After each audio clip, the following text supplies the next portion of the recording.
आप इसाम है ना? हाँ, मैं इसाम हूँ। हाय, वेलकम। आई होप आपका सफर अच्छा रहा होगा। चलिए, मैं अभी आपको यहां से आपके होटल ले चलता हूं।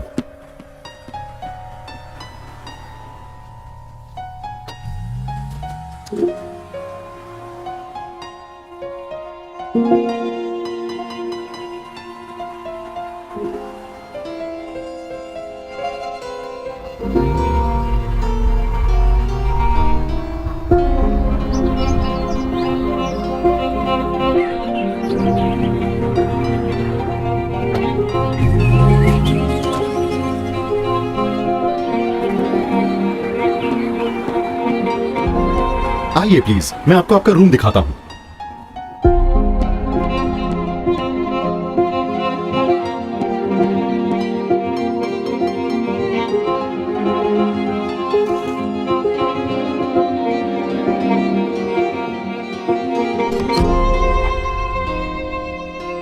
डियर, मैं कामना करता हूं कि आप यहाँ पे हैप्पी और सेफ रहे यूनाइटेड अरब एमिरेट्स में।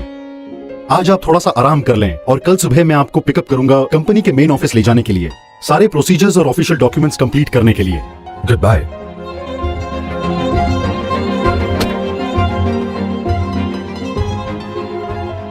सबको मेरा नमस्कार। अंत में मैं यूएई में आगमन कर चुका हूँ। यह मेरे सपनों की सीढ़ी का पहला कदम है। हाँ, यहाँ काम करने का मेरा सपना है।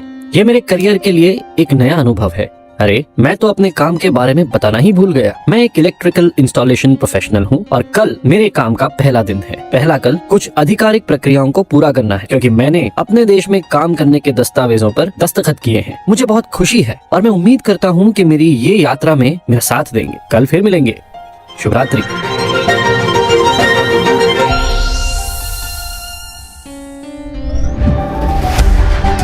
हम संयुक्त अरब अमीरात में रहने और काम करने के आपके फैसले के लिए धन्यवाद देना चाहते हैं। ये कुछ जरूरी बातें हैं जिन्हें आपको जानना चाहिए। संयुक्त राज्य अरब अमीरात में आपकी भर्ती, यात्रा और निवास की अनुमति में लगने वाला सारा खर्च आपके नियोक्ता जिनके साथ आपने कॉन्ट्रैक्ट किया है उनके द्वारा वहन और भुगतान किया जाना चाहिए। आप अपना देश छोड़ने से पहले आपकी रोजगार फर्म या नियोक्ता ने आपको नौकरी की पेशकश प्रदान करनी चाहिए और आपने उस प्रस्ताव की अच्छी तरह से पूरी जांच करनी चाहिए, जिसमें आपके काम से संबंधित सभी नियम और शर्तें शामिल होनी चाहिए और कॉन्ट्रैक्ट में किसी भी अस्पष्ट लेख या खंड के बारे में पूछताछ करके सुनिश्चित कर लेनी चाहिए। आपको संयुक्त अरब अमीरात में आने के बाद अपने रोजगार अनुबंध पर हस्ताक्षर करना चाहिए और इसकी एक प्रति अपने पास रखनी चाहिए। आपके रोजगार अनुबंध के नियम और शर्तें आपने अपने देश में हस्ताक्षर किए उस नौकरी की पेशकश से मेल खाना चाहिए। तुम शीघ्र ही के नंबर पर संपर्क करना चाहिए या फिर एक शिकायत दाखिल करना चाहिए मिनिस्ट्री के जरिए से उसके वेबसाइट में या फिर स्मार्ट एप्लीकेशन के जरिए। अगर नियोक्ता ने अनुबंध के टर्म्स का पालन नहीं किया है तो अपने हस्ताक्षर किए रोजगार अनुबंध की एक प्रति रखनी होगी। आपको अपने सभी संबंधित और सहायक दस्तावेजों को सुरक्षित जगह पर रखना चाहिए। आपको किसी भी समय अपना काम छोड़ने का अधिकार है, लेकिन आपको अपने कानूनी दायित्वों के बारे में पूरी जानकारी होनी चाहिए। आपको हर समय अपने व्यक्तिगत पहचान दस्तावेजों को अपने पास रखने का अधिकार है।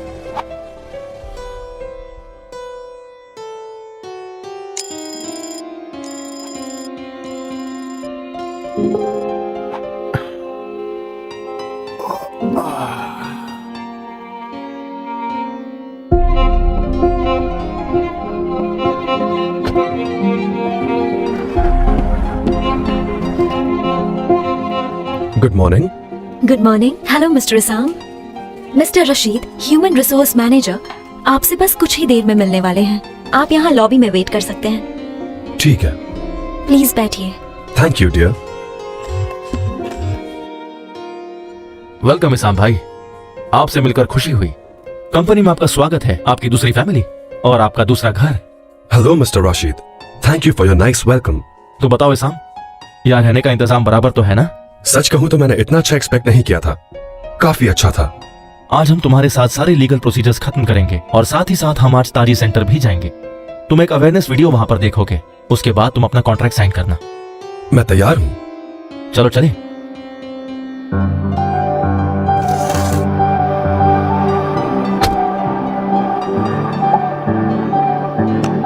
रोजगार अनुबंध। नियोक्ता कर्मचारी के साथ रोजगार अनुबंध को पूरा करना चाहिए जो काम के लायक हो। कर्मचारी या उसका प्रतिनिधि जो रोजगार अनुबंध को साबित कर सकता है, जो कि रोजगार की रकम और किसी भी अधिकार का हकदार हर सबूत के साथ। रोजगार अनुबंध सीमित समय के लिए है, जो कि सिर्फ 3 साल के लिए है, और ये जायज है दोनों पक्षों के समझौते से। इस अनुबंध को विस्तारित या नवीनीकरण करना, जो कि उसी समय के लिए या फिर कम समय के लिए एक या उससे ज्यादा वक्त। अगर अनुबंध को विस्तारित या नवीकरण किया जाता है तो नए अवधि या अवधियों को ध्यान में रखते हुए उसका विस्तारित मूल अवधि और जो कि जोड़ा जाएगा कर्मचारी की लगातार कार्य अवधि की गणना पर। अगर दोनों पक्ष अनुबंध को जारी रखे या लागू रखे, जो कि मूल समय की समाप्ति पर या सहमत हुए काम की समाप्ति पर, जो कि एक्सप्रेस समझौता के नहीं होने पर हो, मूल अनुबंध को ध्यान में रखते हुए विस्तार किया जा सकता है उन्हीं शर्तों के साथ। श्री मंसूर, किस तरह के काम को अनुबंध किया जा सकता है? निम्नलिखित काम को अनुबंधित किया जा सकता है। ए, पूरा समय। B, part time. सी, अस्थायी काम। डी, लचीला काम। मिस्टर मंसूर, काम का टाइमिंग्स क्या रहेगा और क्या इस टाइम का कोई लिमिट है? बेशक।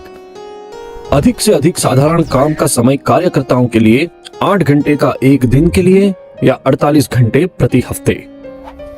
यूएई का मंत्रीगण, मंत्री के प्रस्ताव से और समन्वय से संबंधित अधिकारी, हर दिन के काम का समय बढ़ाना या घटाना किया जा सकता है, जो कि आर्थिक क्षेत्र या कुछ श्रेणी के रोजगार, इसके अलावा कार्य समय, आराम का समय और वह समय जो कुछ कार्यकर्ता के लिए प्रतिबंधित है, रोजगार वर्गीकरण के अनुसार, जो कि एग्जीक्यूटिव रेगुलेशन के डेक्री लॉ में स्थापित किया गया है। जो समय कार्यकर्ता अपने घर और कार्यस्थान के बीच व्यतीत करता है, वह समय गिनती में लिया जाएगा सिर्फ कुछ वर्गीय कार्यकर्ताओं के अनुसार, जो कि नियंत्रित निदर्शित नियंत्रण में है, जो एग्जीक्यूटिव रेगुलेशन के डेक्री लॉ के अनुसार है। एग्जीक्यूटिव रेगुलेशन का डेक्री लॉ रमजान के महीने में कार्य समय को स्थापित करता है। अगर कोई कार्यकर्ता किसी प्रणाली में काम करता है जो पूरा समय कार्य प्रणाली से अलग है, तो उसका मूल नियोक्ता या कोई और नियोक्ता जिसके लिए कार्यकर्ता काम करता है, उस कार्यकर्ता से वह कार्य करने की मांग नहीं कर सकता जो कि कार्य समय निर्धारित किया गया है, जो कि रोजगार अनुबंध में निर्धारित किया गया है, वनिस्पत कार्यकर्ता के लिखित सहमति हो। अगर कार्यकर्ता दूर से काम करने का अरमान करता है, जो कि देश के अंदर या बाहर से हो और जो नियोक्ता के अनुमोदन से हो, तो नियोक्ता कार्य समय को स्थापित कर सकता है। कर्मचारी को सेवा के प्रत्येक वर्ष के दौरान निम्नलिखित अवधि की कम से कम सालाना छुट्टी प्राप्त होगी। ए, हर महीने के लिए 2 दिन यदि कार्यकर्ता की सेवा की अवधि कम से कम 6 महीने की और अधिकतम 1 वर्ष की हो। बी, यदि कार्यकर्ता की सेवा की अवधि 1 वर्ष से अधिक हो तो प्रत्येक वर्ष के 30 दिन। यदि कार्यकर्ता की सेवा समाप्त कर दी जाती है तो कार्यकर्ता को पिछले वर्ष के अंश के हिसाब से वार्षिक छुट्टी प्राप्त करने का।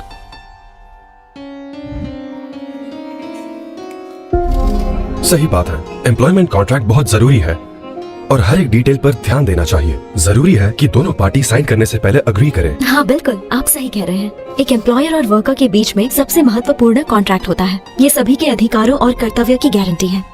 जरूर। सच कहूँ तो इस लेक्चर से मुझे कॉन्ट्रैक्ट के बारे में सब कुछ समझ आ गया और मैं अभी ये कॉन्ट्रैक्ट साइन करने के लिए तैयार हूँ। Great.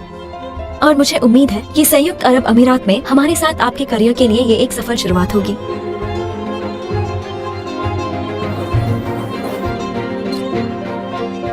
Thank you. You're welcome, mister Isam. ये तो मेरी ड्यूटी है। जल्द ही आपको सभी कानूनी प्रोसीजर्स की शुरुआत करनी होगी और आपको अपना वेतन, ट्रांसफर प्रक्रिया, अपना स्वास्थ्य बीमा और आधिकारिक फाइल से जुड़ी हर चीज पूरी करनी होगी।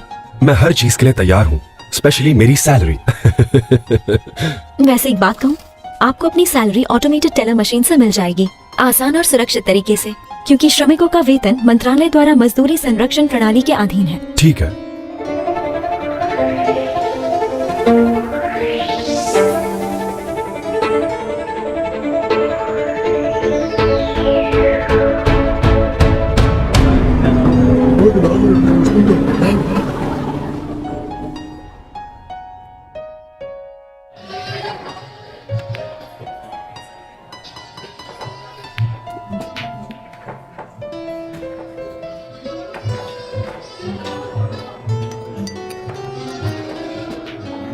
तुम सब तो जानते हो कि मैं पास की फैक्ट्री में काम कर रहा हूँ, वो भी पूरे 1 साल से।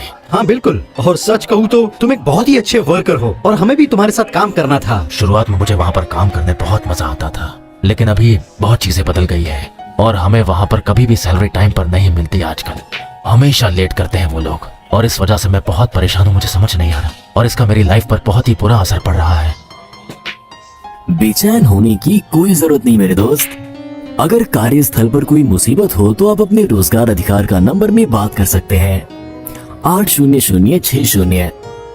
और आप एक शिकायत भी दाखिल कर सकते हैं। आप अपनी शिकायत मिनिस्ट्री की वेबसाइट या स्मार्ट आवेदन में दाखिल कर सकते हैं।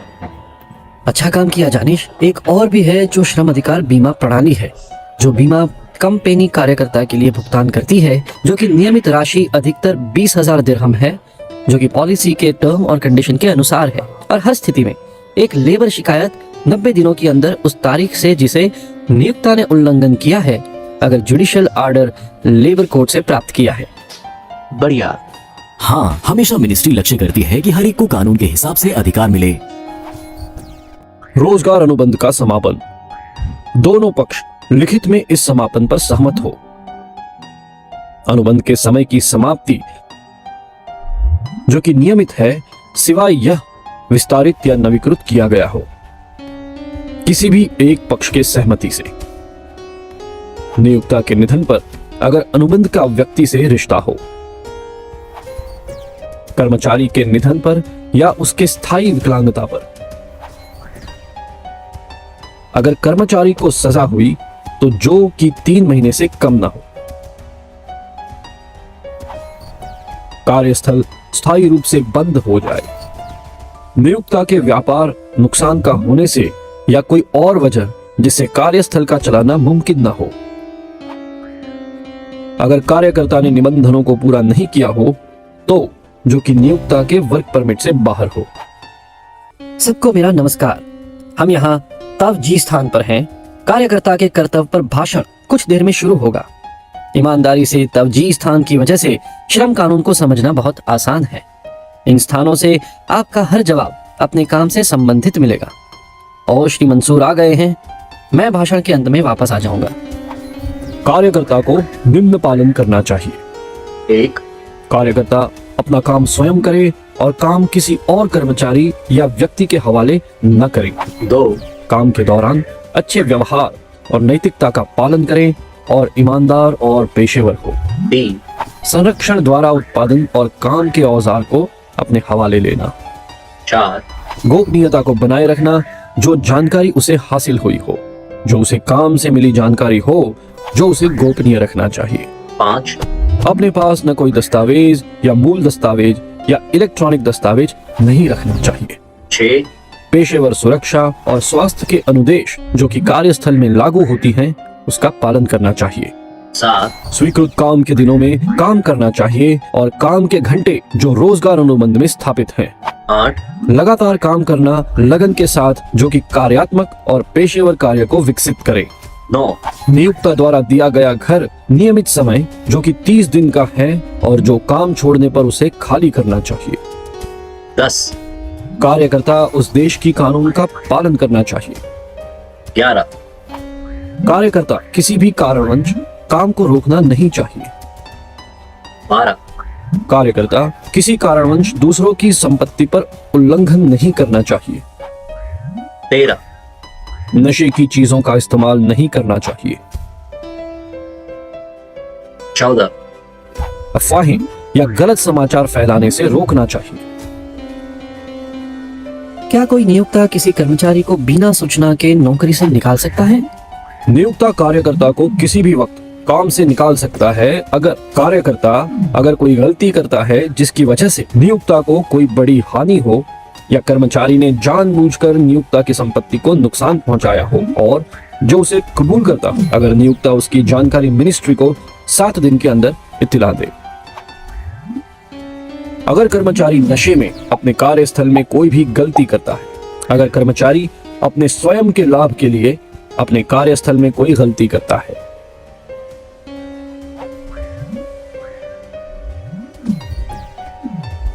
कार्यकर्ता अपना काम छोड़ सकता है और अपने सेवा अधिकार को लागू करता है तो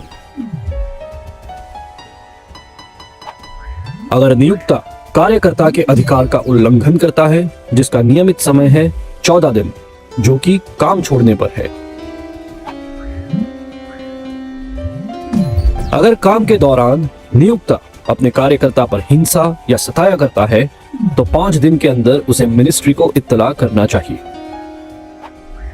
अगर कोई कार्यस्थल पर घातक खतरा हो तो अगर नियोक्ता कार्यकर्ता से सहमत हुए कार्य के अलावा कुछ दूसरा काम करवाता है तो बढ़िया मिस्टर मंसूर, ये सारे कानून दोनों पार्टीज को प्रोटेक्ट करते हैं और उन्हें अपनी राइट्स और ड्यूटीज के बारे में बताते हैं।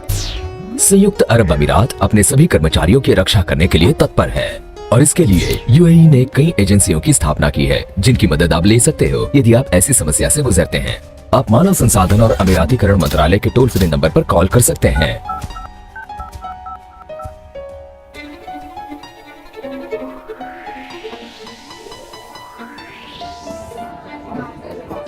आज मेरा यूएई आगमन की सालगिरह है। 7 वर्ष बीत चुके हैं। मैं अब एक अलग प्रकार का व्यक्ति हूँ। यहाँ रहते हुए मैं अपने व्यक्तिगत और पेशेवर गुणों को विकसित किया है क्योंकि यहाँ सारी दुनिया से लोग आते हैं। मैं यहाँ के कानूनों का सम्मान करना सीखा है और किस तरह अपने दोस्तों के साथ रहना है जो हर तरह के माहौल से आते हैं। मैंने सीखा है कि सबसे महत्वपूर्ण निवेश व्यक्तियों पर निवेश करना है। मैंने बहुत से मुख्य चीजों को सीखा है। मैं कभी भी इस कमाल के अनुभव को जिंदगी भर नहीं भूल सकता।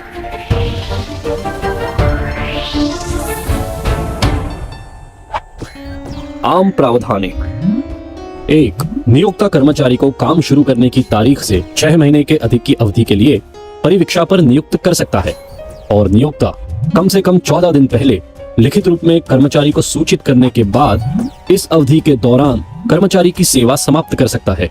सेवा की समाप्ति के लिए निर्दिष्ट तिथि। 2, यदि कर्मचारी परिवीक्षा अवधि के दौरान देश में किसी अन्य नियोक्ता के लिए काम करने के लिए स्थानांतरित करना चाहता है तो उसे अपनी इच्छा की तारीख से कम 1 महीने की अवधि के लिए मूल नियोक्ता को लिखित रूप में सूचित करना होगा। अनुबंध समाप्त करें और नया नियोक्ता मूल नियोक्ता को कर्मचारी के साथ भर्ती या अनुबंध की लागत के साथ क्षतिपूर्ति करने के लिए बाध्य है जब तक कि अन्यथा सहमति न हो। 3, इस घटना में कि विदेशी कर्मचारी परिवीक्षा अवधि के दौरान देश छोड़ने के लिए रोजगार अनुबंध को समाप्त करना चाहता है उसे 14 दिन पहले लिखित रूप में नियोक्ता को सूचित करना होगा।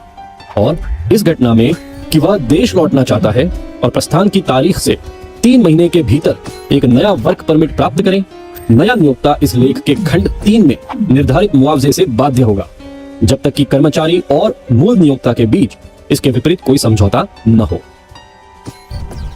4, नियोक्ता किसी भी प्रकार का बल या धमकी का इस्तेमाल कार्यकर्ता के खिलाफ नहीं करना चाहिए। इसकी मर्जी के खिलाफ कुछ और काम करने को मजबूर नहीं करना चाहिए।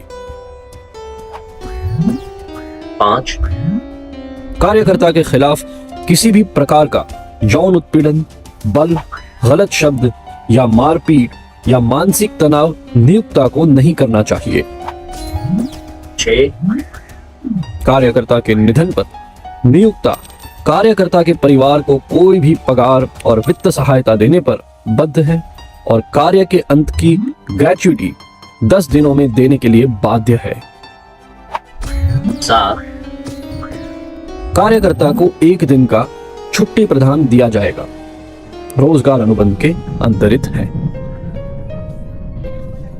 अभी मेरे जाने का समय आ गया है। मैं अपने घर जा रहा हूँ इस देश को छोड़कर। मैं एक गुप्त बात बताना चाहता हूँ। मैं अपने ही देश में एक कारखाना खरीदा है और मैं जल्द ही उसमें अपना काम शुरू कर लूंगा। मैं वहीं पर उसी प्रकार से काम करूंगा जैसे मैं यहाँ करता था और मैं अपना अनुभव अपने दोस्तों के बीच बांटूंगा। यूएई मेरे दिल में है और हमेशा रहेगा। अलविदा मेरे दोस्तों। मेरी तरफ से आप सभी को शुभकामनाएं और अलविदा।